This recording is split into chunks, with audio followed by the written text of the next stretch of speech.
You're now listening to the Something Good Podcast Network. Please press any key to continue.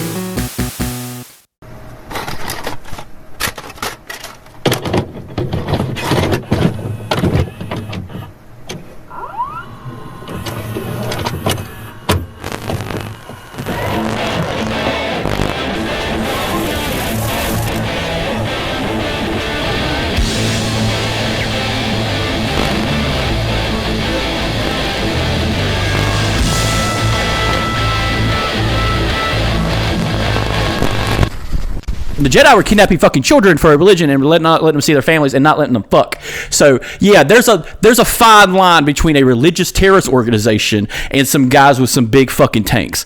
So like, all right, everybody, and welcome to this week's episode of the Couch Potatoes. Morrison and I'm Alex. Where you're picking us up mid-conversation, discussing how if the Empire actually abolished slavery or if the Jedi's abolished slavery. Because my stance on this was, okay, you had little orphan Annie Skywalker being a slave to Watto and his trade, but I still see that as the evil side, the Empire, whatever you said the Empire was back then. I forget the... Yeah, they were the Galactic Alliance. Okay, so it's like either way, the bad guys were the ones that were putting people into slave camps, where the Jedis, Qui-Gon and Obi-Wan, came and liberated.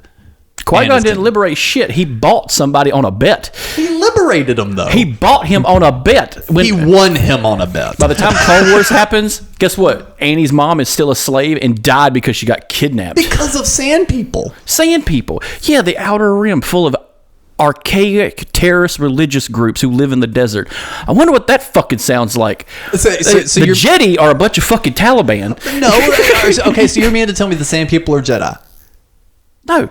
Well, they're the Mujahideen. Right. So how are you saying that the Empire abolished it? Episode 1, 2, and 3, right. The Empire doesn't exist. It's the Galactic Alliance. We're splitting hairs. No, I'm not. I'm just saying. I know what you mean. How does Annie's mom get to that point? He had to buy her. The guy who was fucking her bought her from Watto. Uncle Owen and Aunt Beru, they're fucking teenagers by that time. Yeah. And by the time Obi-Wan comes back and drops Luke off, slavery's gone. It's mentioned in the Obi-Wan series. Hey, what's Obi-Wan? He's working a job. He's not a fucking slave. So, like, when he goes to downtown Tatooine, there's no slaves anymore. Right. Okay? You have poor people, which is drastically different from slaves. The Empire got rid of... the real world, not really. The Empire got rid of the clones because they took our jobs and hired a giant workforce. Okay? I'm just saying George Lucas is pro-Taliban. God damn it. Just saying. And a little racist. We need to do another Star Wars episode. We kicked the series off with a whole bunch of Star Wars. And shout out to the guy who played Jar Jar Binks for coming back. Dude. I haven't watched the episode, but I heard they brought him back. Good for him. Yes, okay, no spoilers. I mean, because I'm not going to tell you what his role is. But yes, yeah. Ahmed Best does show up in the new Mandalorian series in this most recent episode. And it was one of those scenarios of he showed up on screen and I was like, is that him? Is that Ahmed? He just winds up looking really familiar, and it's like you want to place him, and then of course all the fucking reviewer videos after that. It's like Jar Jar Binks is back in the Star Wars universe. It's like no, he's not. Ahmed Best is, and he deserved a lot better than what Jar Jar gave him. Yeah, he deserved to keep on keeping. I'm surprised they haven't brought back Keira Knightley to play like the double of Padme, like an aged double, because she's still alive technically. Darth Vader hasn't killed her yet. In the Obi-Wan series, so like, yeah, she'd still be alive. That'd be interesting. Well, how's it been going with you, man? It's like this first week not living here and everything else. It's tiring. Fucking feel you. It's like you're working third shift. Yeah. Probably after recording this, go straight back to work. Nothing like a podcast with breakfast, essentially. Yeah. Yeah. My breakfast was a Whopper. Well, half the time my breakfast wound up being like a bag of chips and an energy drink, so I can't say anything. Yeah, I don't even eat at work anymore. Well, you don't. You can, because you used to work food service, and you would just be like, free food. Yeah, you can't really eat wires. No, well, you can. You can't die. Just wouldn't be recommended. No, I make auto parts now, so it's all right. Yeah, that's pretty good. Just something to add to the weird resume of Chris Morrison. What'd you do? Solar. What'd you do before that? I made candy at a factory. What'd you do before that? Food service. Food service. What'd you do before that? Retail. What are you doing now? Wires. Selling drugs. Selling drugs. You know who loves drugs? Third shift operators. Oh yeah. Oh fuck yeah, dude. That's the only way they can actually do their fucking but job. speaking of candy, real quick, did you hear about the one of those Hershey factories? No, but save that for our news segment Yeah. because we're a little light on news. We're a little light today, so we're just having a little bit of a hangout day, and also, folks, get a little bit more used to some of the hangout stuff because with Morrison no longer being a roommate, we're gonna have to do a couple Zoom episodes or Teams episodes. Simply because, again, you're working like 7 fucking days a week, dude. Gonna get to that. Yeah, so there's going to be times where audio quality may not be as you guys are used to getting, but Let me Teams you. Let me pull out Microsoft Teams. But no, I actually did get a couple messages from folks that heard the last episode, and they're like, "So is Couch Potatoes done?" No. This shit ain't done. We didn't just put out merch for this just to now be done. We're gonna persevere because it's like, I mean, We're not a band from the '90s that just goes defunct overnight because someone got a stick up their ass. No. This is still rocking. We're still going good. It's just no longer have a roommate. I have an office again. So I can fully set that stuff up and just on a dime be able to record something online. So Until I get that bed out of there, yeah.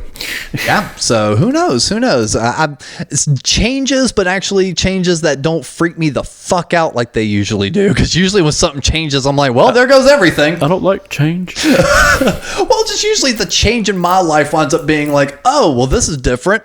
That's not happening anymore. This isn't the case though. So that's going to be nice.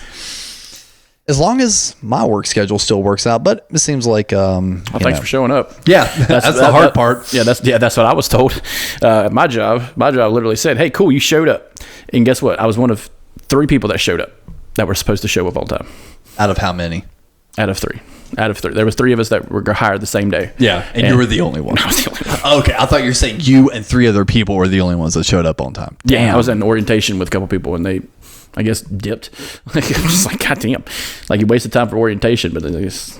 Well, I mean, I kind of did that too. I mean, there was that one job that I went to, and I thought it was just going to be like basic ass marketing, but when it wound up not being marketing, it was, we're going to set you up outside of this Aldi with a little tent, and you got to talk to motherfuckers as they're walking back and forth, get them to sign up, for whatever service we're providing. I would have stabbed you if I was walking out of Aldi's. To ask me some weird fucking question. I hate those motherfuckers. And like literally, it was 10 minutes on the job watching it. And I walked up to the training manager. I was like, "Is this all we do?" She's like, about maybe 4 days out of the 5, yes. I was like, "Is this a cult?" Yeah, I was just like, then you know what? No, I think I'm good. And she was like, "Oh, okay. Well, if this is too difficult for you," That's how they get you. That's how the cult gets you. Trust me, I know. and it's like I'm not even, no. Both of us know that this is not difficult, and that's not the issue here. Do not try me. I would have been like, well, selling crack seems more ethical, so at least I know they want the crack. All right, Franklin. But enough. Franklin doesn't sell crack; he sells cocaine, and someone else makes it into crack. Get it right. Jesus.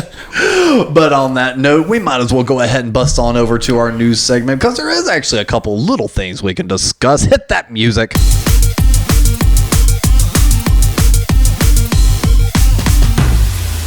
And one of the things Chris brought up that you were looking up. So speaking of candy factory that I used to work at, they had a chocolate factory exploded in Pennsylvania this Friday. Yes, tell me about those. Yeah, so it's in Reading, Pennsylvania, okay. Also known as the Reading Railroad in Monopoly. Mm-hmm. That's where that comes from. That's what it's named after. But it's a giant chocolate factory that up and just exploded. They found like it was a gas leak or something that happened, and it kept going up. And a lot of it's automated. Yeah. But Jesus, there's video of it. It's fucking radical as shit to watch. It's just a stationary camera. You could tell it's like a security camera, and then all of a sudden, poof, like Willy Wonka was actually building some meth back there. Oompa Loompas are unionizing, man. We can't be having that shit. But yeah, but Hershey, it's a subsidiary of the Hershey company, and Hershey's actually going into big trouble now because some inspector found that if you ate more than 2 ounces of chocolate, you've been exposed to heavy metals. Not the band, but like cadmium and lead. So like That's not good. So stop eating Hershey bars. This fucking D tier chocolate to begin with. Yeah, maybe. It used to be the bee's knees for Europe because soldiers were liberating them and handing them Hershey's, and they're just like, "Ooh, now we don't like Hershey's." You liked it when Americans were handing it to you when you were escaping Nazis, you piece of shit. So kiss my ass. There's I hardly hazard to call him a YouTuber. He's Jordan, that guy that talks to himself in the mirror and does the "come here," like that. Yeah. He had one too. His theory is that the reason why Hershey and all these other candies used to be better in the late 90s and the late 80s and mid 90s was because it was in the foil wrapper, gave it a certain kind of flavor and a certain feel than all these paper and plastic packages do these days. It's kind of like the plastic bottle situation. With sodas don't taste great in plastic. They taste better in cans or glass bottles. This idea. I think it tastes better in a bottle compared to a can. Can is like the worst for me. I don't know. If you grab like a cheer wine out of a can, it tastes better for the first 2 minutes. Yeah, and then it goes flat. Yeah, but I found out something that never goes flat. I left that motherfucker in my car for like a day. It didn't go flat. But, well, it's because that shit isn't even like barely drinkable. But yeah, so like it's like the Family Guy thing of like, Peter, you can't make your own energy drink. He's like, yes, I can. Gasoline, eggs. It just like makes this horrible concoction. I remember so Hershey is just mass produced chocolate. It's milk chocolate too. So when you compare it to actual chocolate, it's not chocolate. So that's one thing you got to think about. Plus they use corn syrup now instead of sugar. That's another big thing. Another kind of you remember Pops, the cereal? Yeah, and it was an aluminum foil bag when you open the box. Holy fuck, that just sent me back. I completely forgot they did that. Yeah, it was a paper and full line bag. Why did they do that? Because it's freshness. It's just freshness. But know what? I can't think of another bag that did. But it prevents condensation within the bag. So, but that's because Pops is so packed with sugar that they were sticking together. Those were some of the good ones. Yeah. And you know what? I was the weird kid. I liked Kix cereal. Yeah. That was good. Kicks are for communists. Kicks are for kids, god damn it. That's tricks, and they killed a rabbit for it. Easter's around the corner. You better remember that shit. That shit hits different, like a dad on meth. But the only other piece of news I really saw that was even kind of noteworthy is some new set photos leaked from Joker 2. Actually, So after all these deep fakes and AI photos, we actually finally get the first look of Lady Gaga as Harley Quinn in the new Joker series movie. Not that bad. Yeah. Like, did you wind up seeing the photos? Yes. They kind of look like scars on her eyes. They do. A little bit. I know they're going to go kind of like a different way with it, obviously, because the Joker is a fucking weird ass movie anyway, and it's basically Taxi Driver. Like it's Taxi Driver. It's the movie Taxi Driver. Yeah. He goes. It's literally a guy who looks like Robert De Niro going nuts, slowly going nuts, and he's talking to himself in the fucking mirror. He kills somebody famous. That's literally happens in the goddamn movie. So yeah, I could see this being like Taxi Driver 2 Harley Quinn. Just I'm not excited to see it actually because I'm just like, the Joker was okay. Everybody was all like, oh my god, it's the greatest cinematic masterpiece. I'm like, get the fuck out of here. I think the reason everyone was really it's no voodoo apocalypse. You know what I'm saying? Like it's no gargantuan man or first of all, amazing colossal man. Thank you. Get that right. Yes, get it right, son. No, I mean, I wouldn't say I'm crazy excited about this either.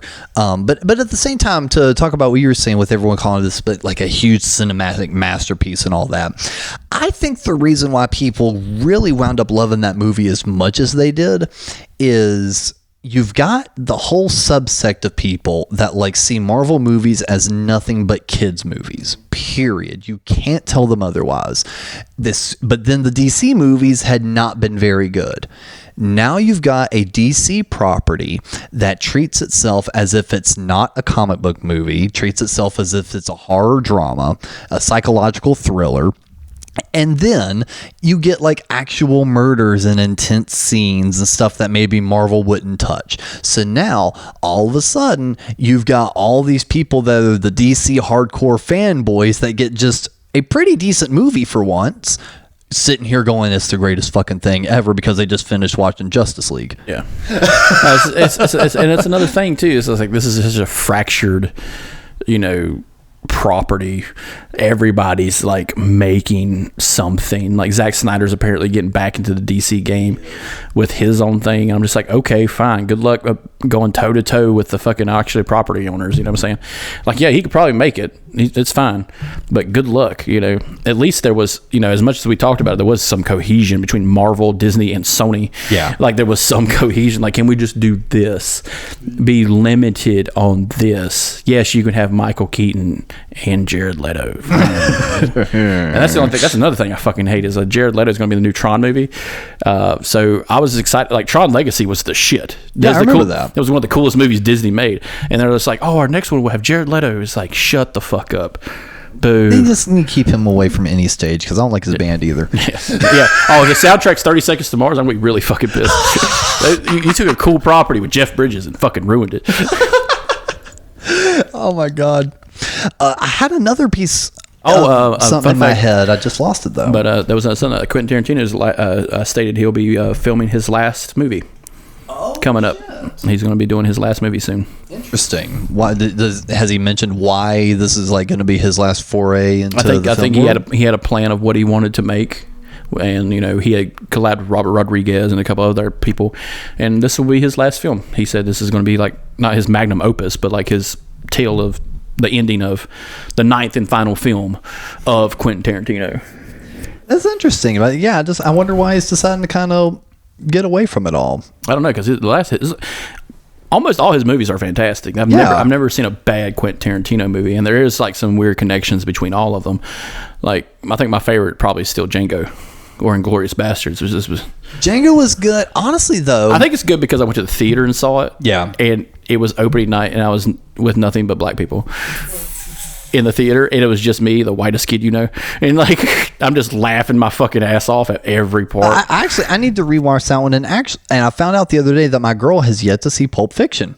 Oh boy. Oh yeah. Hey, honey bunny, why don't you sit down and watch this depraved Shakespearean act play in front of you. Do you know what time is? It doesn't mean shit in Pulp Fiction.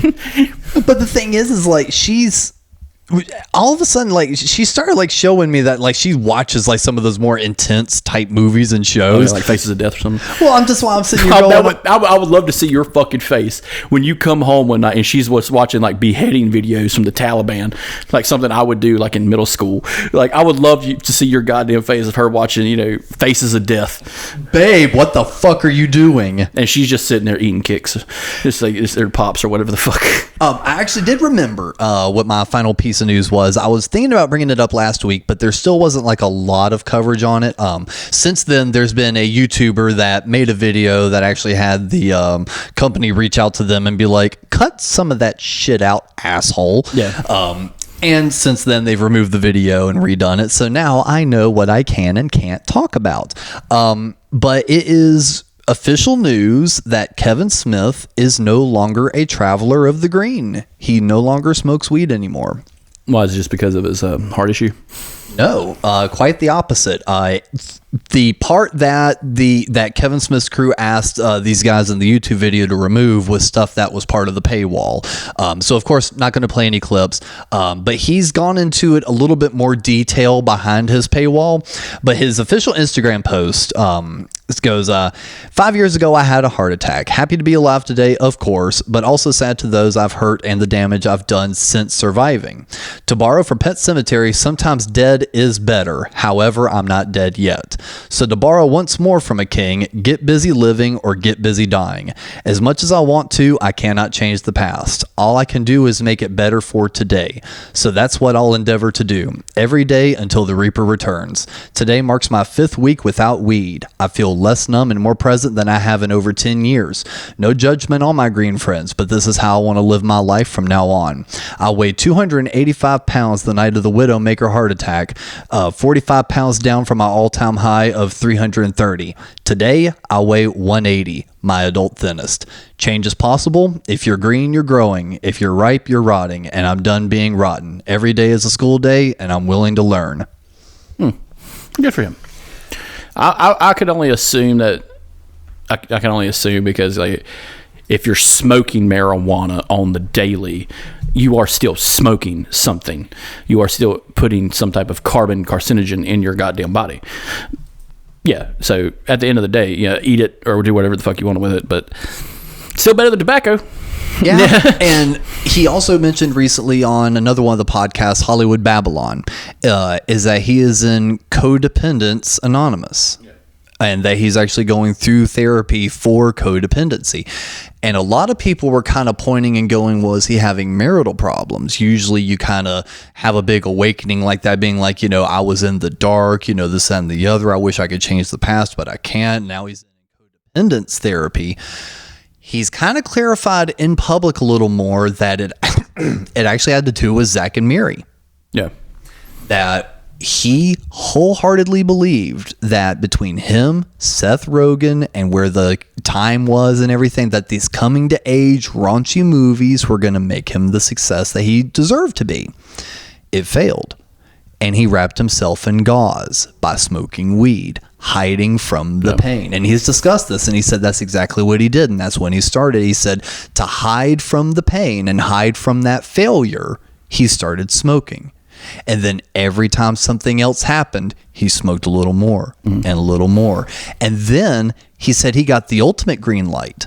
After his heart attack, the doctor was like, well, what's probably kept you here today is the fact you were smoking weed. When we told you were having a heart attack, usually people's blood pressure spikes. They start to worry. You sat there really chill. So honestly, the fact that you were high probably brought you through that heart attack a lot better. And he said after he heard that, he was just like, oh, well, I'm smoking every fucking day now. Yeah. And the part he hasn't revealed was the turning point. The moment he went, this is too far. So that's the only bit that he's not really shared. And everything else, that he has shared behind the paywall will eventually come out in public. But it's nothing more deeper detailed than that. But I do find that rather interesting, though, that basically that the final blow to a man, and then he kind of wraps himself up in a cocoon for 10 years to recover from that. Well, we all know, marijuana is the most harmful thing. It's the devil's lettuce, electric lettuce, whatever you want to call it. It creates this jazz cigarette. Yeah, your jazz cabbage. It creates this idea that women should vote, and people should be able to read and shit like that. No. We throw that shit out at Couch Potatoes. We don't do that. No, but like realistically, it comes down to the person when it comes to drug usage. I'm kind of going back to like my sociology professor when he says legalize it all. If they die, they die. Like he was a very like conscious man when he talked about that. He's like, if I find out I got the big C, I'm going to blow my goddamn brains out because that's something I want to do. God damn. And he's like, I'm going to do it in a field so no one has to clean it up. Like it's just like he's a very practical man. He was an asshole, but like he's a very practical guy. But like, yeah, like I gotta see like why he would stop smoking marijuana if he's at his fittest, And marijuana affects everybody just a little bit differently. I don't like doing it. I don't like drinking. I don't like doing a lot of things. So I like to be conscious at the highest point I can be. And when I do something like drink or smoke marijuana or something like that, I don't like that weird fade away. Right. I'm not a fan of that. It's like when I was taking like painkillers and stuff, I don't like the fade away coming back. So. It is all thing about moderation too. So if he's hanging out with somebody like Seth Rogen in the movie business or anybody else of that ilk, you're going to be smoking every fucking day because it becomes just like cigarettes. It becomes a social smoking. I can only imagine what social smoking is on some of the higher echelon people. Even Snoop Dogg even said, he's like, I can't smoke a Willie Nelson because that motherfucker will kill me. Well, there's going to be a big smoke off here soon. Did you hear about that? Yeah, but like with those kind of guys, it's like, there's always going to be someone else who handles it better than you or someone who's grown up with it. So I could see he probably ended up in a situation where he'll probably reveal it on his podcast or whatever, but I can imagine it just got in the way of something he needed to take care of, and he couldn't do it because he was on marijuana. That would make sense. Like that's another thing about, we talk about people that are on drugs. It's like, oh, he can't come here because he's a fucking smackhead or some shit. Like, that got in his way of life. That's one of the reasons you need to stop doing that. So I could see, marijuana being what it is can get in the way of some things. Oh yeah, like absolutely. even on like some minute detail. His kids are grown and stuff like that, but like if I know somebody's a chronic weed smoker and they're like, oh, I can't come, I got to pick up my kid. Maybe you should stop smoking weed and go pick up your fucking kid. Yeah. Don't get behind the wheel of a car. I don't need you fucking blazing it while in a blazer. And the other thing that made me kind of think about this too is like, for the last, even before he smoked weed, Kevin Smith was like known as like the stoner guy. Yeah. He's like think about it, Clerks, Mallrats, Chasing Amy, all of that was made, and Jay and Silent Bob Strike Back, all of that was made with a sober Kevin. Like he did not smoke weed before then. He smoked weed like twice before then. That was it. But then ever since he started smoking weed, he really made himself, hey kids, I'm Kevin Smith, the weed guy, and I made Clerks. That's like his whole thing. But his thing was like tobacco and food probably. So. But now, think about it. He's built an empire on his weed persona. Yeah. He's got deals with Backwoods to like do rolling trays, and like he's partnered up with other dispensaries to do like Jay and Silent Bob Snoogan's weed and everything else. Like, what does that do to one's brand if all of a sudden you're like, by the way, I'm not even touching it anymore. It's not that I'm just like cutting down a lot, and maybe I'll smoke every so often, but it's not going to be like my personality like it has been. No. I'm not even touching it anymore. He even made the joke because Ralph read an email that's and he was like, "Oh, this one's to both of us. Hey, Kev, blah blah blah." And he goes in the very end, "P.S. I was planning on bringing you a pre-roll tonight, but seeing how you don't smoke, I guess I'll have to give it to one of my other friends." And Kevin joked, and he's like, "No, bring it. I'll sell it to someone." So it's like to the point of like he's not even going to take the free shit anymore. He's going to sell it to his friend. Yeah, what does that do to your brand? I don't know. It works out fine. Like, old story. Talk about brand real quick. The Marlboro Man, the coolest motherfucker guy on commercials. Guess what? He smoked Cools. Okay, so the brand awareness is a little too high nowadays. It's just like when you find out that Mr. Peanut is selling his friends and family as peanuts. Like, that what does it as a brand? No, he still has a top hat and monocle. He's still kicking money. Still making that Skrilla. So. Gotta make that Skrilla. I gotta make that Skrilla. Damn, bitch. Damn, bitch, don't you want to make some fucking money? Talk about Butters. Yes. The hardest working motherfucker in the town of South Park. And in a few weeks, we'll probably have a season review on that because motherfuckers are only doing 6-episode seasons now. Yeah, quick content on that. Whatever. But no, like brand awareness, I think his brand will be fine because it's not just Kevin Smith. It's always Jay and Silent Bob. Kevin Smith directs. It's just like stuff like that. I think his brand will be fine. There's going to be a nostalgia for people because he, like you said, he makes movies for stoners. So yeah, like he's still in the stoner industry. He's just not that part of the stoner industry. Yeah. Like when you find out, like I remember it was a story of this the guy who owned Coors hated fucking drinking beer. Like I remember that. I remember hearing the story about that. And he didn't want to sell to gays. But like, which I was like, gays drink beer too. Money's money, motherfucker. Get that fucking paper. Like, God damn it. Quit it. But brand wise, I think he'll be fine. Yeah, I'm pretty sure he will. Because look at Jason Mewes. He's been completely sober for way longer, and he's still acts the fool in all the movies too. And so, he's gonna be fine. It is just now if he gets gets live on stage and just does a bump or something, I'm gonna be like, God damn, dude. Fuck yeah. Kickstart that heart, motherfucker. Let's go.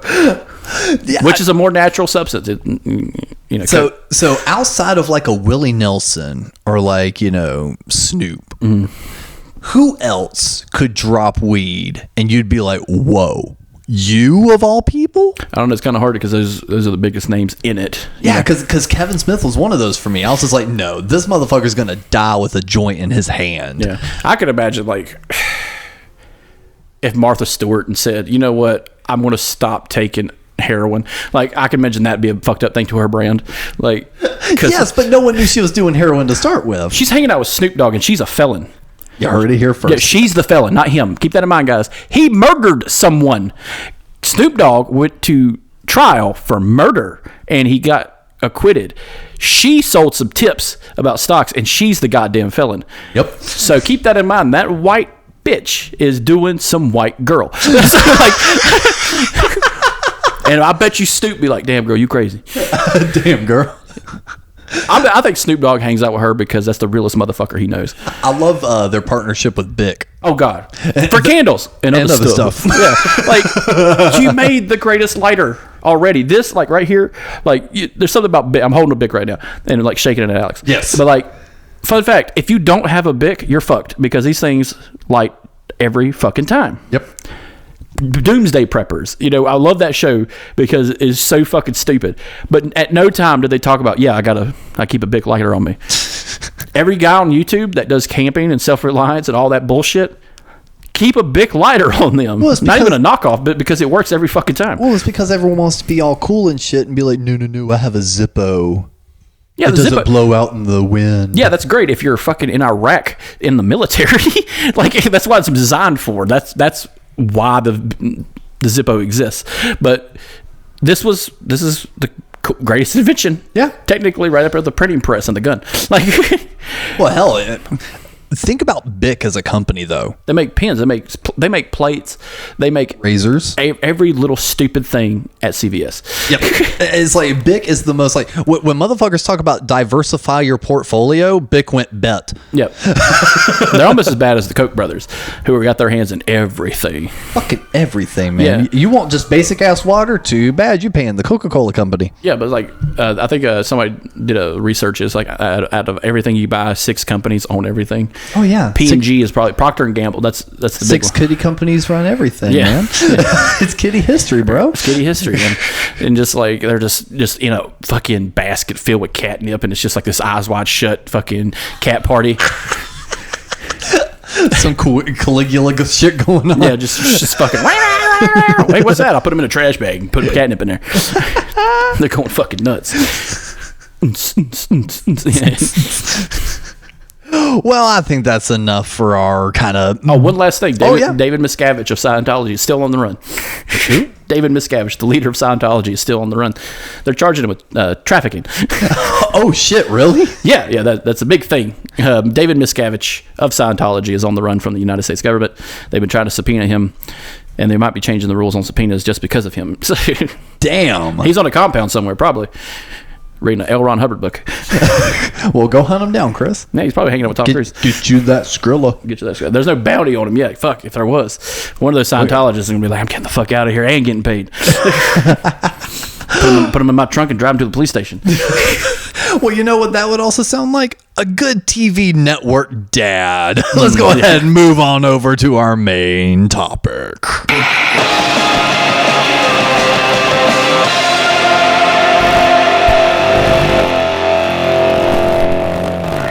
Yes, this one's been on the back burner for a minute, but our favorite sitcom parents. This is hard. It really is. One of the first ones that immediately came to mind, because I'd like to do just a full ass episode on this, but Hal from Malcolm in the Middle. Bryan Cranston. The reason I say he's one of the best TV dads is you take Homer Simpson and Hank Hill and mix them together. Yeah. Then you've got Hal from Malcolm in the Middle, because he genuinely loves his family. Yeah. He would do anything for them. Shows that multiple times throughout the series. He is ride or die for that family. Yeah. He loves his kids, but he's a bit of a buffoon. Yeah, he is a real dad. Yeah, he's the campiest dad in live action since probably Dan Connor from Roseanne, right? John Goodman, and that actually has kind of a hard thing to do. Is like when you compare the dads and moms and stuff like that, you have a whole slew of people raised on shows that didn't have moms or dads in the show. So like the Brady Bunch. The Brady Bunch is a mom who had kids, was a dad who had kids with different marriages, and they came together. Then you had shows like Step by Step, same kind of situation. Then you had other shows where there was one parent, or like one dad and a stepmom, or a stepdad and a stepmom, or a real mom. You know, like you had all these different ideas of how to raise children. And then you had stuff like Family Matters, which is a giant coherent family that turned into fucking Quantum Leap with goddamn Urkel. So like, then it kind of changes the idea of what a family is. So like one of the best dads, you know, going off Hal, was Uncle Phil. Oh God. from Fresh Prince of Bel-Air. Will Smith in real life had dad problems, and he saw this guy who played Shredder, by the way, in the animated series of Teenage Mutant Ninja Turtles, as a father figure. And Uncle Phil, the judge, was a solid rock for a character like that, and you kind of see that play out in other series. Right. The cool thing about Hal was he had 4 boys, but we only saw 3 mainly. The other one was sent to military school because he was the firstborn and a fucking fuck up. If I remember right, he gets sent to military school. Yeah, in the first episode, basically, like the first episode, I think is his send off, because I remember very vividly a compilation or like a montage scene where it's like he said one full sentence, but like every few words it would clip to another scenario and he would still be finishing the sentence. And like one of them was like he got pulled over by the cops, another one was like a burning building behind him, shit like that. And it's like each time it just got worse and worse, and he's just like, Dad, I am so sorry for this, Clip. I promise it'll never happen again, because Clip, I have learned from my mistakes. Christopher Masterson, Danny Masterson's brother, because all 3 of them, now forget his sister's also an actress too, but yeah, the Mastersons are all, Danny Masterson's Hyde from that 70s show, and one of these things is not like the other. Yeah, you had fucking Francis, Reese, Malcolm, and Dewey. Dewey was kind of the outlier, because the greatest thing about Malcolm in the Middle was, all right, Malcolm is special. He has not special needs, but he is gifted. Reese is too. Reese is gifted on certain things. Dewey, however, is the monster. He's the real monster, because he has these 3 fucking brothers to look at as examples of, I want to do it, but I'm going to do it this way. My favorite is the Lego Utopia with Hal, and I think that's the smartest Hal ever was in the series. And he's just like, oh, what are we going to build here? And he's just like, we're building a utopia. And it's just like, oh, really? And he's like, yeah. And then he breaks it. He's like, we have to rebuild. And it's just like the creepiest fucking way. And you even see Hal's face. He's just like, I'm raising a sociopath. You're raising the next president of the United States. The future's now, old man. Yeah, the future's now, old man. And I love that. I love Hal is just like always he's always around. That's another thing that was needed to be represented around that time, because we've these sentimental things that we talk about on some of the shows, and like, other than Hal, Homer Simpson is the opposite. Homer Simpson is working constantly. He is the buffoon. He is immortal, technically. But we get that one sentimental episode where we find out, why does he work at the factory? Do it for her. Because they had a happenstance with Maggie. Maggie's born, oh, fuck, I can't have my dream job making bare minimum at the bowling alley, that was his dream job. And I will say, one of the favorite scenes in that entire show is the compilation of like, we're gonna have a baby, and he starts screaming, like pulls out some of his hair, runs upstairs, slams the door, and then it's like you see Bart sitting there, and it's just like, we're gonna have another baby. Does the exact same shit. It's like has a little less hair now, and then it shows the Maggie one is like, and then he's got like the last 2 sprigs, and it's like, that's canonically how Homer lost all his hair. And it's also a different time too, because what I loved about Malcolm in the Middle, it was a lot like Roseanne. It was and we'll talk about it on the Malcolm in the Middle episode, but they were the blue collar family. The mom worked in retail or a factory at one point. Hal was an accountant, I believe, because he always had a tie on, and he had the white shirt, but he didn't wear a jacket or anything. But Hal is awesome because of his weird things he does. One of them is speed walking. I believe one was roller skating. I forgot about the roller skating arc. Yes, I forgot about that. Because it's the same in that 70s show. Like another trope, another weird fantasy thing, just like, and his wife.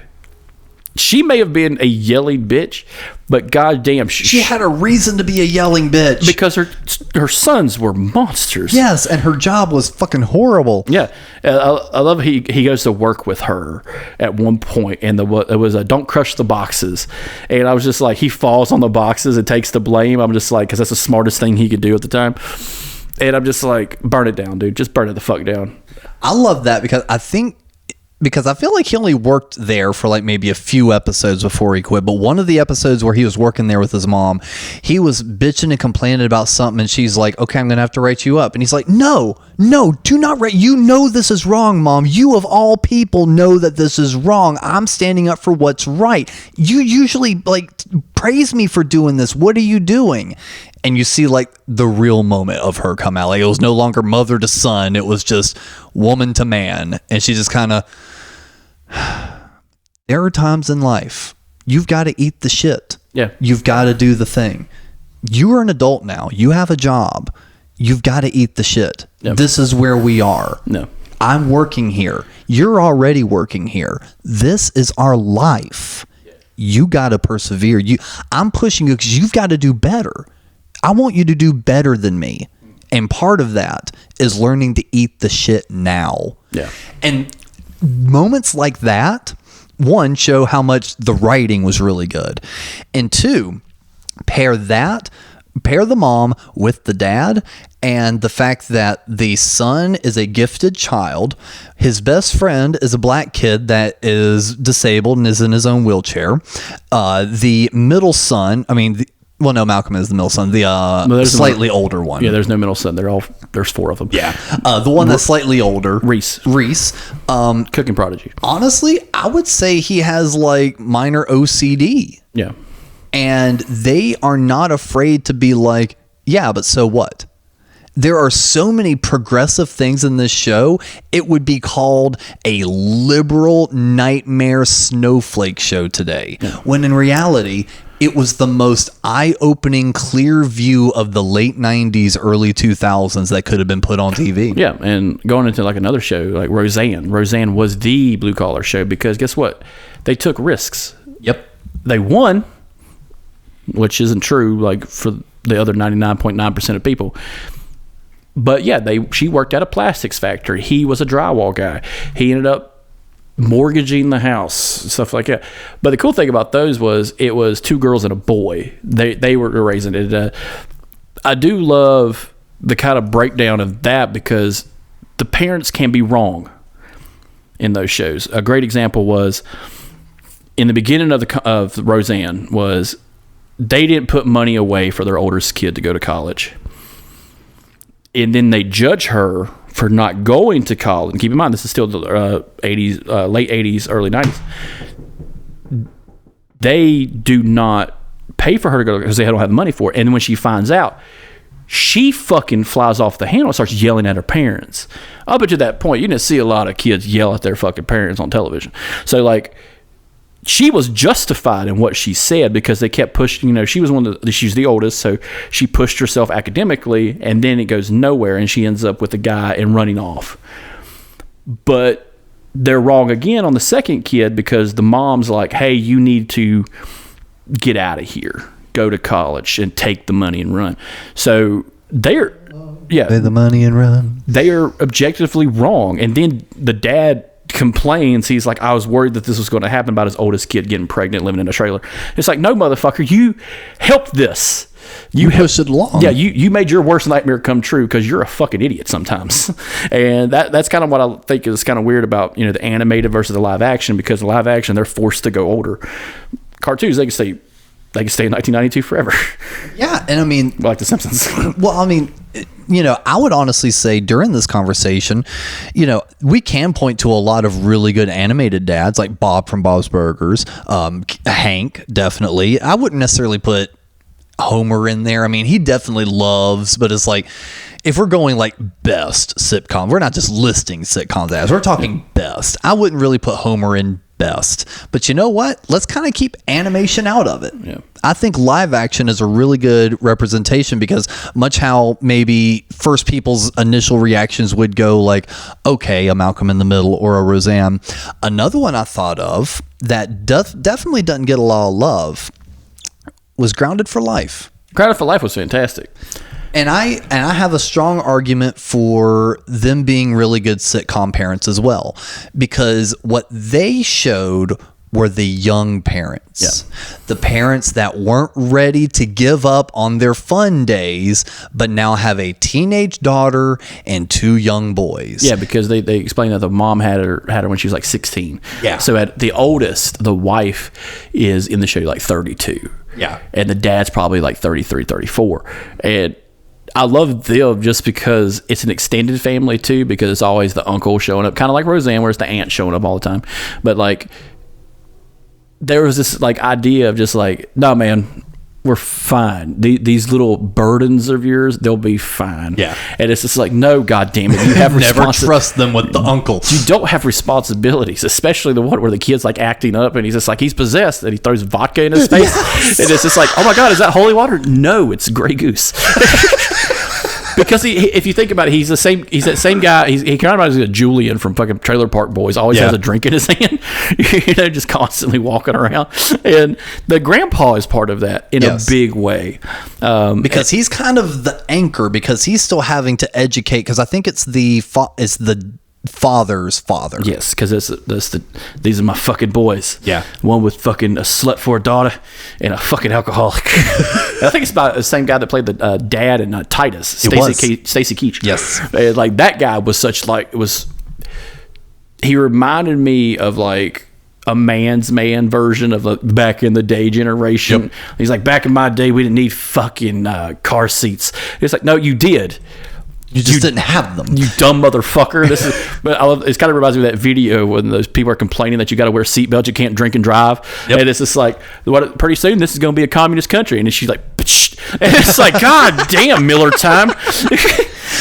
But it's like, much like what you're saying with, in this show, the parents were also wrong, but they were also, when they were wrong, it was never from the kids being assholes.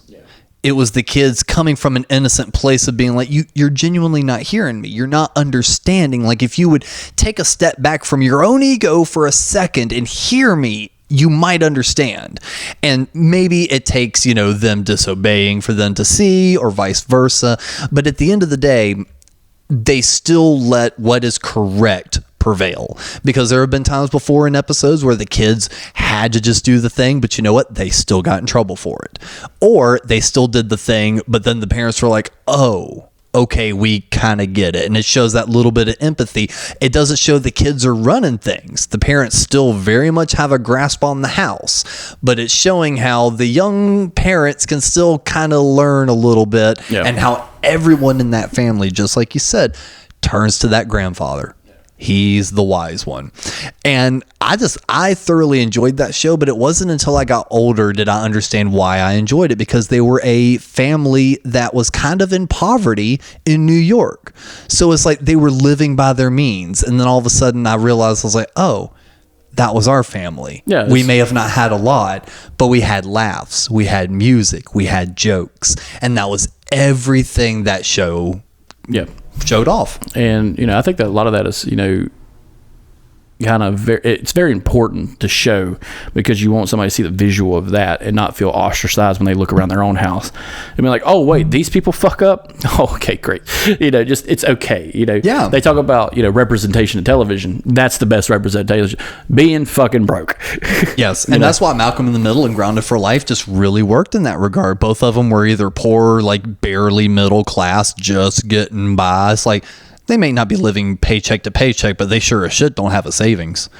It's like, the two biggest shows of the time, Family Matters and Fresh Prince of Bel-Air. One is a broken family home, which is basically an uncle and aunt taking in their nephew on an extended basis to raise with their rich kid. And they're rich because the mom is, I believe, in fashion, and the dad is the judge. Uncle Phil is the judge. And that kind of demographic of family doesn't quite meld well with the family from Chicago, like the Winslows, because the mom didn't work. She was a homemaker because he lived on a cop salary. Everybody forgets, Mr. Winslow from Family Matters was a Chicago cop. So his idea of justice is a little bit different, but they made it work, and they lived in like a little brownstone house. And I think he had 4 kids. The oldest was a son. Yeah, in Family Matters. Yeah, it was just like, that's fucking wild. You know, he's got all these goddamn kids, but it's also the extended family with the mother-in-law, the sister-in-law, and their kids. And the same thing kind of happens in Fresh Prince. Is like, no, you take your extended family in. Granted, it's a weird demographic, but culturally, you know, you help your family. And some of us, you know, grew up with a grandmother in the house or a grandfather, or grew up at your grandparents' house, you know, or you had a step parent and their parents, you know, became involved in your life. So it's pretty, you know, kind of radical to talk about, but those are very important things to show on television as, hey, it's not weird that our grandparent lives here, you know, because it's not normalized enough. Well, I think another show that kind of took that exact same kind of premise but dialed it up a notch was the Bernie Mac show. Yeah, he took his sister's kids. That was a true story, too. He does it in a stand-up here. He did it here in Charlotte, Bojangles Stadium. Let me tell you, Charlotte, let me tell you about my fucking sister's kids. And, like, he talks about how they're fucking pieces of shit. Like, they weren't raised right, and he's got to raise them. And I remember that show coming on right after, like, the George Lopez show, which is another demographic, same layout as Family Matters. They had the in-law in, but she was like a thug because she's like, yeah, I killed a cholo once. And the other difference with, like, the side note with, like, George Lopez show, I wouldn't put him on a good sitcom dad thing. He was more or less put him just down as a good person. Okay, yeah, just good. He was just the buffoon. Yeah. He just played the idiot father. It was in a that very show. his show. You know what I'm saying? Yeah. The Bernie Mac show talked about the kids, and he talked about, hey, what's the importance of stepping up as a parent, even though it's not your kids. That was the reason I wanted to bring it up. He showed what is it to be a true parent, and he also taught both the daughter or the female girl and the kid boy how to be a man and how to be a woman, and showed the boys just like, look, you need to treat women right. Yeah. This is how you do it. You showed them how to be a true, strong gentleman. And then with the girl, he was just like, needed parents. Yep. And then with the girl, he's just like, you my baby girl. Yeah. I love you. You got to be safe. I'm only doing this for your safety. And then there was the youngest girl. She was the devil. Oh, but Bernie, she could do no wrong though. Everything she did, it was just a mistake. And the stand-up, I remember he talked about how the littlest one was the most dangerous one, and how she just looks him up and down like she was going to whoop his ass. I was just like, God damn, dude, beat that shit. Beat her little ass. And she's like, this little 4-year-old girl looking him up and down like, what the fuck you going to do? And I'm just like, that's thuggish. But it's like, great example again what you're talking about, you know, just a parent stepping up. I would definitely put the Bernie Mac show as a representation of like a really good like sitcom father. I know this would be kind of a thing about stepping up. Going back to Bryan Cranston as the dad in Breaking Bad, who has to sell industrial quantities of meth so his family could have a life. Hey, there's multiple shades of good. Unfortunately, shades. that's not really a sitcom, but good fictional father. But yeah. But I'm saying like of the story of Bryan Cranston in the fatherhood role, it's kind of hard for me to decide which is better, Walter White or Hal. And it's just like, ugh, like, you can't. You watch both those shows, it's like, man, yes, he's the devil, and he made meth and killed people, and may have killed a woman in front of a child, and killed his best friend's girlfriend. And the other was just like, he makes meth. Oh, we forget about those episodes of Malcolm in the Middle where he kills all those people. Well, here, I'll tee this one up for you because I feel like you could go a decent amount of time on this one. Where would you rank Kitty and Red from that 70s show? Second from the front. Really? That high up? Yeah, they're the second best parents of all on television. And it's kind of hard to do because, like, I give them that extra one because they're a couple. They're an actual couple. And they actually love each other. Yeah. That's something else you don't see a lot. Like, I feel like in all the shows that we've mentioned, love is definitely there. Yeah. Like Malcolm in the Middle, you know they love each other. They may not be lovey with each other, but they love each other. Kitty and Red are lovey with each other. Kitty still kisses Red on the head, you know, and Red still, you know, looks at her and gives her that smile. Red and Kitty are the epitome of patience. That's probably one of the most truest statements you've said on this show. Here's the best thing about Kitty and Red. They're not just Eric's parents. They're everyone's parents. At multiple times throughout the show, Red and Kitty step up to make sure those kids in the basement are safe Mrs. Foreman. Hey, holy shit! If Red it was actually just Red, he would have stomped that motherfucker to death. But think of one of the greatest scenes in that '70s show. They go to Hyde's house. His mom has left. His dad is nowhere to be found ever, and they're talking about dropping him off at basically the sheriff's office because he doesn't have a guardian. He's underage and he doesn't have a guardian. Yeah. And Kitty's like, he'll be put in foster care. It does the cry. And that's not my problem. It's going to be fine. She guilts Red and I love Red's thing. I'm tired of being fucking Santa Claus. And I'm just like, no one has ever called you Santa Claus, you psycho motherfucker. You fought RoboCop. Okay? And Danny messed his face when he's doing the Hyde. Get your fucking bag. And they're beeping the whole fucking thing. Put him in the fucking car and get out there. You have 5 minutes. The look on his face. Oh, horror. Okay, knowing both of us love watching like the behind the scenes of how certain shows and movies are made. That feels like one of those moments that like they never got to that part during the script practice. Yeah. That was like a one take thing, or like either what's Red's actor's name? Kurtwood Smith. Or either Kurtwood wasn't given it the full 10 the entire time and then just let loose when he knew it was going to be that take. I think that's what the beeps were, because it's filmed in front of the audience. Yeah. I think they're just like, God damn it, beep, beep. And like ad-lib? They had that. No, he said all that. Well, but I'm saying like it was ad-lib, maybe not in the script. Yeah, and that's what High's just like...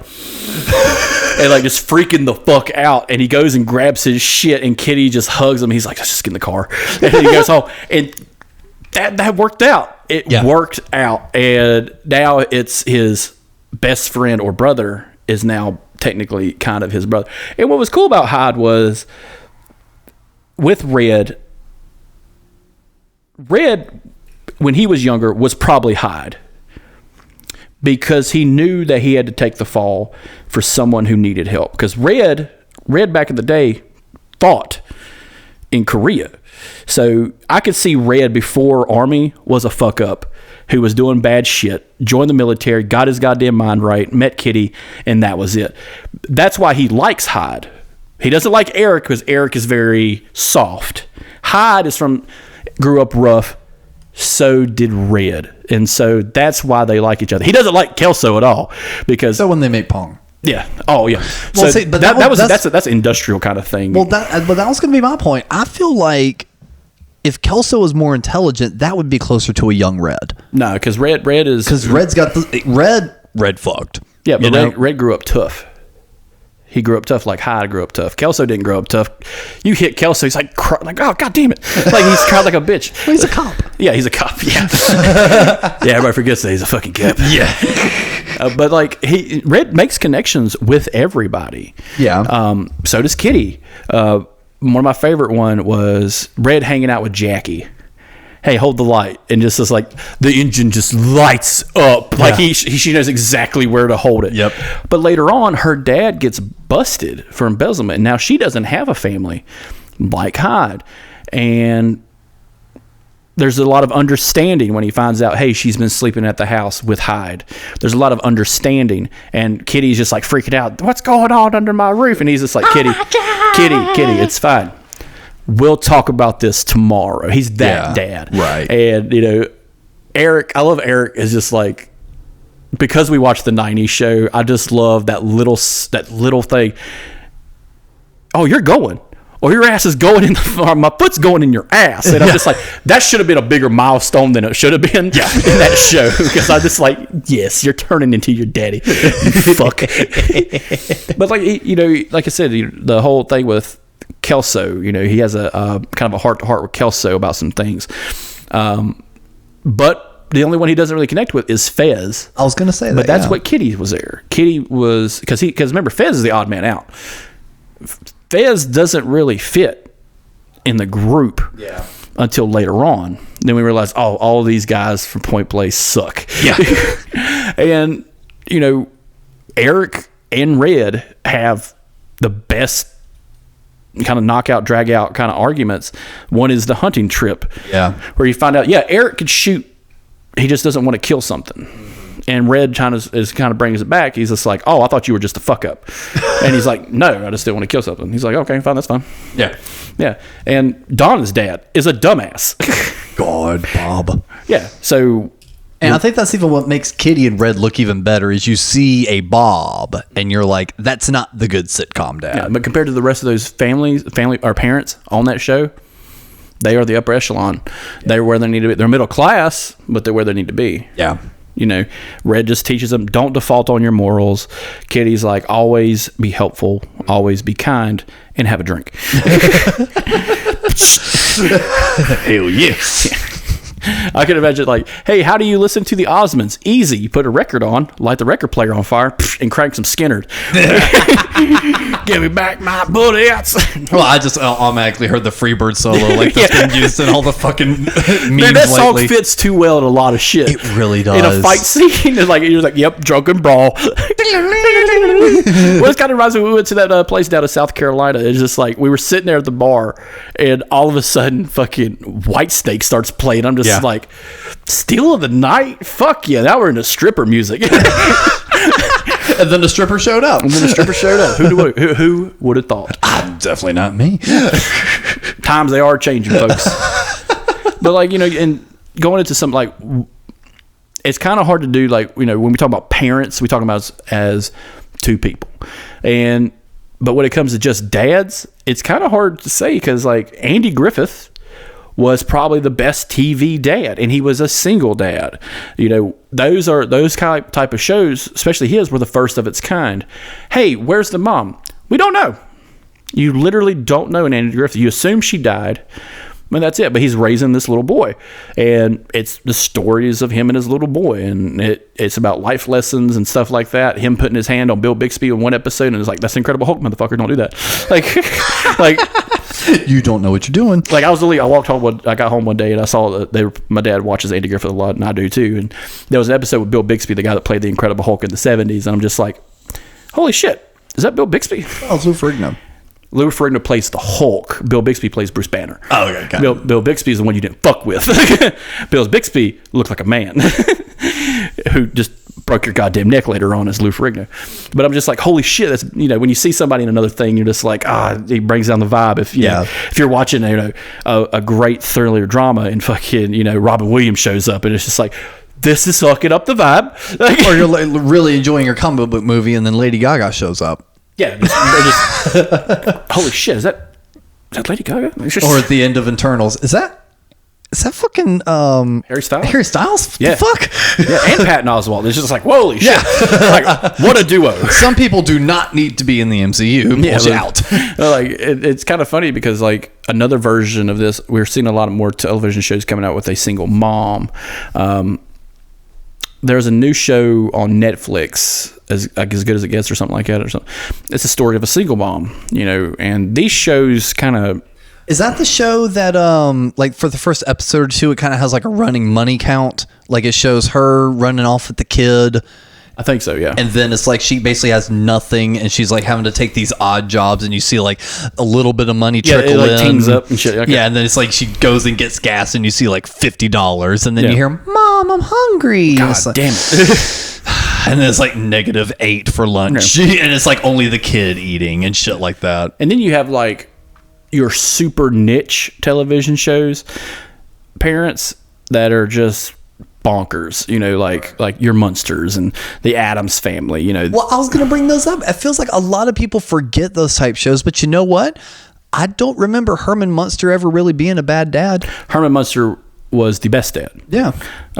For his time. Because the show about the Munsters was about diversity and being different. Because again, a liberal snowflake show today. Yeah, but at the time, it was kind of a placeholder for a show about a black family, someone who doesn't quite fit in. And the cool thing about tired of all these PC shows coming out these days, people being so fucking woke. If I hear one more motherfucker call Star Trek woke, I'm gonna lose my goddamn shit.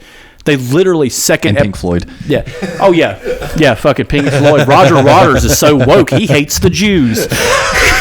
Yeah, go talk to Roger Waters at one of his shows, that Nazi fuck, and, like, get the fuck out of here. And, like, with the Munsters, they were like, hey, it's okay to be different. The greatest speech, which is played on Reddit a lot, or like is Herman Munster being like, there's nothing wrong with being different. Until like a few episodes later, they're just like, man, I feel bad for our daughter. She's so ugly.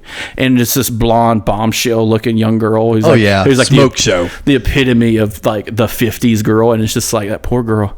How's she ever going to find a date? How is she ever going to find a man? It's just like that's fucking funny, because they're kind of joking on the norm a little bit. Like, this to someone else, you look different, you know, and it plays up pretty good. The Addams Family, freaks of nature, and technically the first Spanish family. Freaks in bed. Yeah. Oh, fucked every day like Hank Hill. Every day. I'm surprised they only have 2 kids. I really am. There's no reason she shouldn't have like 15 kids. Well, I'm sure they may have at one point. Yeah, she just kills them. They got ate by gators. But like, that's another like object. It's just like, what do you define as, you know, they're rich. The Addams Family are technically rich, but not in the way you would think they're rich. Yes, they are ghoulish and spooky, or kooky, however the song goes. I know, I was about to say, you're singing the damn song now. They're spooky and kooky, but their relatives are mutant freaks and stuff, I guess. But guess what? They come from a long line of money too. So that's kind of the play on it, is like, yeah, the Addams Family come from real money and real monsters, and this is what they are. But the whole time, they love each other. They're always active in their kids' lives. The movies play it better than the show, because the movies are fantastic. Except for the new Rob Zombie one. Yeah, that's the Munsters. But yeah, you know what I mean by that. Yeah, but yeah. So like with the live action family member parents, it's kind of hard to pin down, you know, the tippy top of what you're looking for, because like if you're looking for couples, that's kind of hard to do, because you have people like Hal and his wife from Malcolm Middle, but you also have Roseanne and Dan Connor, you know, the hard-working blue collars, and then you have your others like the Winslows, and you have, you know, the Banks from, you know, which is another fucked up name. It's like, really, their last name is Banks, and like they have money, like a shit ton of money. It's just like, you're just throwing that fucking name in the face. Well, another one that I could think of too, did not really get to shine as long as he should have, but John Ritter in 8 Simple Rules for Dating My Teenage Daughter. Yeah. Yes. I remember that show being really good. That was really popular. And I haven't rewatched it anytime recently, but when I remember watching it, I remember feeling like this is a good family. Yeah, because it was the 2 daughters. One was Kayla Kuko from Big Bang Theory. Oh. Yeah, and Katie Seagal was the mom. And going back to Katie Seagal, one of the funniest fucking moms, married with children. I don't want to bring them up as good parents, because they're not good people. No, that's why we've not brought that show up. Yeah. Mr. Bundy. Ed is too close to Ted. But Ed Bundy, what a fucking animal. Dude, that guy was like the man's man asshole. He wanted to be buried in his car, and what was his greatest accomplishment? All them fucking completions in a fucking high school football game. They took that for King of the Hill, and I just love they ran with it. But another part of it was his wife always wanted to fuck. Oh yeah. And he's like, I have it so goddamn it. Dude, I was gonna say, you got a wife that looks like that and she wants to fuck 24/7, bro, you're good. Yeah, the only problem you had was your neighbors, which was a whiny little bitch and her gay husband. Gayer than fuck. Had to be the gayest motherfucker on the street. And like, he, you know, Al Bundy, you don't have it bad, but he complains all the time. Remember what his job was? He was a shoe salesman. Yep. He had a house and 2 kids as a shoe salesman. Homer Simpson, to this day, is the only working motherfucker in that house. That's the only problem with these parents, is this unbelievable lifestyle they have. Oh, wait, what does Homer do? He's a derelict who works at a nuclear power plant as a safety operator. He doesn't know how to do it, but he's doing it. He has a 2-story house with a 4-bedroom house. No way. No fucking way in hell. That's a $500,000 house now. Yeah. And today it's smaller. Like, and he lives on a street of other nice houses. Yeah. He doesn't live in the fucking hood. His neighbor is Flanders. That motherfucker. Minister. Yeah. That motherfucker don't live in the hood. That's the crackerest cracker of all those yellow motherfuckers there. And like, you know, that's another thing I love talking about these sitcoms. Is just like, hey, what do they do for a living? Oh, only one parent works. Get the fuck out of here. No fucking way. No fucking way. That's why Roseanne and Malcolm in the Middle hit differently. But yeah, fucking like Grounded for Life. I remember they had multiple jobs. Like I remember the wife always having to get a different job in that show. And it's just like, and the daughter worked too. She had a job, like out the gate. It wasn't like that 70s show where they get older and then get jobs. The daughter had a job. She worked at like a video store every now and then. Then she would get what show? Grounded for Life. Oh, I thought you said Malcolm in the Middle for a second. No. I was lost. I was like, I remember Lois having to get a bunch of different. I don't remember. They had a fucking daughter, bro. I got to rewatch this show. Yeah, he was real. It was the young. Maybe weed is bad for you. Yeah. I totally forgot they had a daughter. Got high and forgot. Yep, that's what happens. You get high and forget your kids exist. Yeah. Or you, according and see, this is the dangers of marijuana, folks. Listen up. I will say, as much as 8 Simple Rules was really good, they really fucked up after John Ritter died. Do you remember how they said he died in the show? Yeah, I remember there was an episode they get a phone call. Yeah. And that right there should have been probably like an hour-long episode and probably a finale. I could see them like, if it was, I believe it was like mid-season too. It was. And I could see the distraught on their faces. And I was like, you can't make that up. But the joke was like he slipped on like orange juice in the grocery store and hit his head. Yeah. And like they played it as a laugh, and I'm like, that felt really weird, especially for someone like him. And you know what's weird? John Ritter probably like, yeah, do that. John Ritter, who was a slapstick funny guy from Three's Company, who was literally a swinger. Like, you know, hey, what's John Ritter? Hey, he's got these 2 women he lives with, hotter than fuck. What do? I fuck these women. That's what and fucking Barney Fife's my goddamn landlord. Yeah. So, and like those guys, you know, I could see them having a back trace a little bit. Like Roseanne, her big thing was if Dan was to die, he was to have a heart attack. And she didn't write it like that, but she reveals it at the end of the season, which we'll go into another episode about best season finales. And how would you have done it? You know, with the series finale of like that 70s show, you know, we get some hopeful things about the cast, but Red and Kitty are kind of just like still Red and Kitty. Yep. They've always been the same. And I love Red because he's a man of his time in that show. Yeah. He's a man of the 70s. He's going through a recession. He's worried about taking care of his family without a job. Mm-hmm. All right. But one of the best things I love about Red was him going toe-to-toe with them kids on some shit. Yeah. My favorite is, I think, Hyde and Fez are walking through the living room, and Red is reading a newspaper, and he's like, stop, puts his paper down. What are you doing? He's like, and Hyde, being a smart ass, is like, what do you think we're doing, man? And he's just talking about, he's like, that's what they want you to know. They want to put a chip in you so they can always know what you're doing.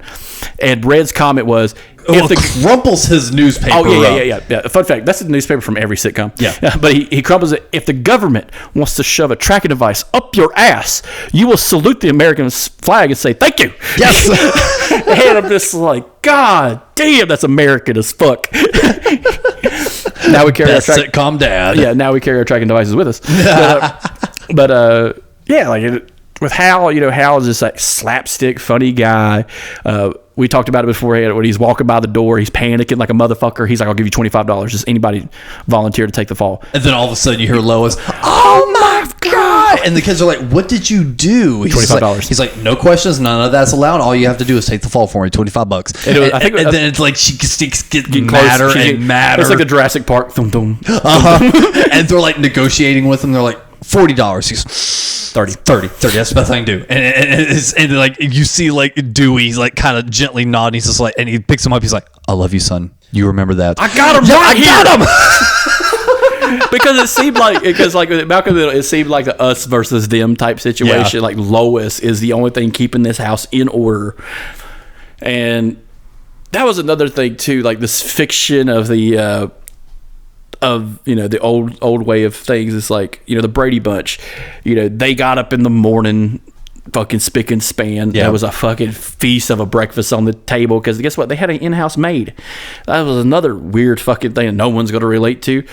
Hey, who lives in the house? Me, my brothers, my dad, my stepmom, And the help. and my hot stepsister, my shitty stepsister, and the young one.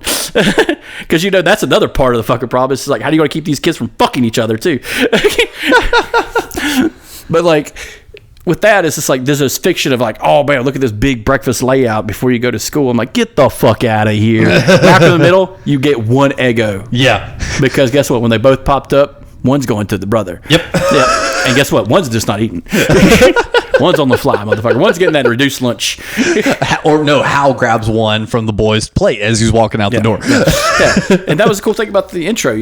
It's very simple about the intro. It's like it lets you know what's going on. You know, that 70s show, it's 6 kids. It's 6 kids hanging out Down the street. Roseanne, it's around a table of a family eating together, but it's not like dinner. It's like a bunch of snacks, and there's a lot of chaos going on because it's the mom, the dad, the aunt, someone else, the older sister, the younger sister, and the brother, and they're all running around. And as it progresses, as the show progresses, that's all you need to know, that it's about a family of these main characters. Yeah. These 6 main characters are your upper echelon. That's all you need to know. And guess what? It's in a chaotic house, chaotic thing. And that's the best thing about another thing about greatest parents in television is the home itself. Yep. It is so rare to watch them change locations. It is very rare. The house is the house. The house is almost the extra character. Yeah. You can't change the house. If you change the house, you change the dynamic of the whole show. Yep. I mean, what would happen if the Hills moved? What would happen if the Simpsons moved? Dale would kill himself. Hank. I don't like my neighbors, Hank. Well, have Octavia moves in. Oh my God. ASC. Hey, where's my money, Gribble? But have we missed any good sitcom parents, or are those kind of like the upper echelon? For us, those are the biggest ones. Because I'm running through a couple others in my head, and I wouldn't necessarily rank them that good. I could think of some just off the wall parents, especially like Dennis Leary from Rescue Me, as this like the most chaotic motherfucker. Maybe that needs to be another episode. That I do the most chaotic. I wouldn't want that families. Motherfucker as a parent, much less a fucking friend. But yeah, some of the newer shows have actually showed some pretense on best parents. Like my parents watched that show Young Sheldon. Yeah. Every time I see it, the dad in that show reminds me of Dan Connor, John Goodman, because he's a larger than life guy. Yeah. And he's just trying to make it work. And they kind of fucked him up because it's a preamble show to Big Bang Theory. Yeah. In that show, they describe the dad as being abusive and an alcoholic. But the guy who does them is so good, they had to rewrite his story because people were negative. Like, this guy can't be a drunk and beat his wife. This guy's too fucking lovable. This guy's giving life advice for his daughter, his oldest son, his girlfriend, and his shitty OCD manic fucking child here who's super smart. So no, we can't make him be a piece of shit, even though there are like 13 seasons of Big Bang Theory of just the dad's a piece of shit. Yeah, in the back, and it's just like, get the fuck out of here. you guys you made him too likable. You dumb motherfucker. You dumb motherfucker. Now I will say some of the parents I do hate are the parents from like Everybody Loves Raymond. Yeah, dumbest fucking people. Well, that's what I say. But that's a show that doesn't focus on children. Yeah, that's the big thing about all these. All these people have 18 or older children. I could bring up the Cosby Show, but you see how he cleverly kind of skirted the Cosby Show. Funny story. If you do the math on the Cosby Show, when they meet, he is 21 and his wife is 15. If you do the math. When they talk about when he meets his wife and then marries his motherfucking wife. The whole guy does a whole YouTube video about the Cosby Show and math. It is fucking horrific.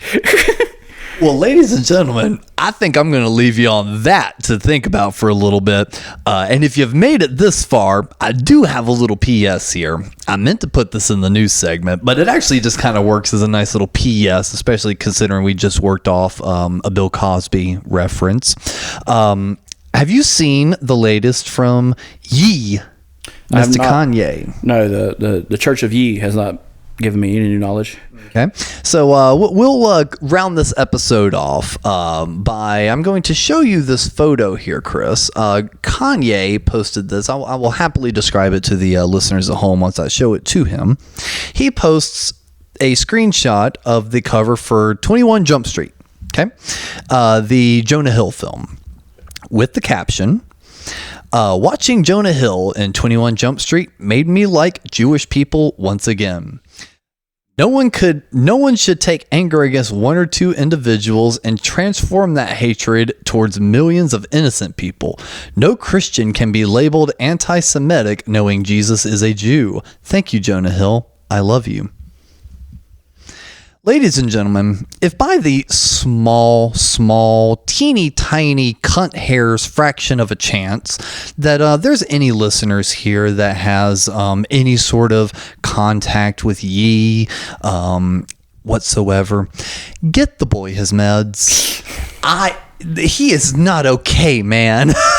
I've never cared for his music. I don't care for him as a person, but just as a human being. You think if Adolf Hitler saw 21 Jump Street, he would have just canceled the whole Holocaust? Bro, I need to rewatch this fucking movie. If it gets DEFCON 5 fucking Kanye to like chill out and like shave his mustache and like take off the armbands, I mean, shit.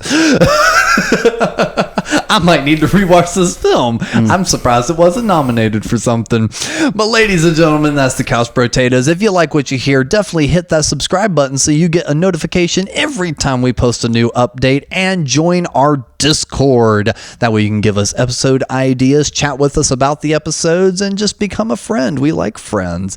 And Chris, as always, now that you're actually having to make treks over here, thank you so much for making the trip. And do you have any sort of final thoughts for the listeners? I forgot the greatest sitcom mom of all time is the mom from Snowfall. If you could trust your son to sell truckloads of cocaine with a white guy from the CIA, along with your sister-in-law and marijuana gun-toting brother, you are the best fucking mom out there. We support you.